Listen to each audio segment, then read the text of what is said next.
ഇന്ന് പഴയ പുസ്തകങ്ങളെല്ലാം അടുക്കി പറക്കുമായിരുന്നു കേട്ടോ. അപ്പോൾ ഒരുപാട് മെമ്മറീസ് മാത്രമല്ല, ഒരുപാട് സങ്കടം.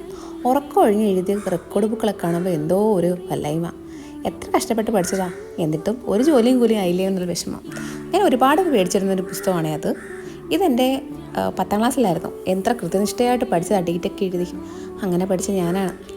പിന്നെ ഓരോരോ ബുക്കുകൾ 5, 6ാം ക്ലാസ് അതുതൊട്ടെല്ലാം ഉണ്ടായിരുന്നു. 10ാം ക്ലാസ്സും ഡിഗ്രി PG എല്ലാം. പിന്നെ മെയിനായിട്ട് താണ്ട് ഈ റെക്കോർഡ് ബുക്ക് കാണുമ്പോൾ ഒരു പേടിയായിരുന്നു. പണ്ട് അനുഭവിച്ചിട്ടുള്ള കാര്യങ്ങളെല്ലാം ആലോചിക്കുമ്പോൾ എത്ര ദിവസങ്ങളെടുത്ത് എഴുതിയതാണ്. ഇത് ഞാൻ 10ാം ക്ലാസ്സിലായപ്പോഴും ഒരു സാറുണ്ടായിരുന്നു ട്യൂഷൻ സെൻറ്ററിൽ. എന്നും 2 ലൈൻ എഴുതാൻ പറയുമായിരുന്നു, കൈയക്ഷരം നന്നാകാൻ വേണ്ടിയിട്ട്. അതിനകത്ത് ബാലൻസ് ഉള്ള പേപ്പേഴ്സൊക്കെ ഞാൻ എടുത്ത് വെച്ച് മോനും എടുക്കാമല്ലോ എന്ന് പറഞ്ഞിട്ട്. പിന്നെ ഇത്രയും അടുക്കാനുണ്ടായിരുന്നു. അതൊക്കെ ഓരോ ക്ലാസ്സിലെയും മെമ്മറീസ് ആയിരുന്നു. പിന്നെ പണ്ടത്തെ ക്ലാസ് ടൈം ഫണ്ട്, കുഞ്ഞിനെ കണ്ണ് വരച്ച് കൊടുക്കുക, മൂക്ക് വരച്ച് കൊടുക്കുക, അതൊക്കെ പണ്ടത്തെ ഒരു കാലം പെട്ടെന്ന് മനസ്സിലേക്ക് വന്നു.